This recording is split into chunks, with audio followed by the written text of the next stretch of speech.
राज, मैंने सुना है कि किसी कंपनी की ग्रोथ वृद्धि बहुत महत्वपूर्ण होती है, लेकिन मैं पूरी तरह से समझ नहीं पा रहा। क्या तुम मुझे इसे समझा सकते हो?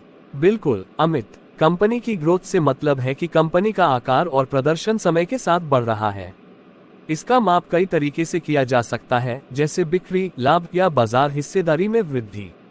ठीक है, तो अगर एक कंपनी की बिक्री साल दर साल बढ़ रही है, तो क्या इसका मतलब है कि कंपनी की ग्रोथ हो रही है?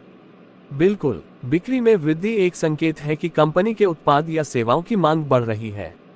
इसी तरह यदि कंपनी का लाभ भी बढ़ रहा है, तो ये दर्शाता है कि कंपनी की वित्तीय स्थिति भी मजबूत हो रही है।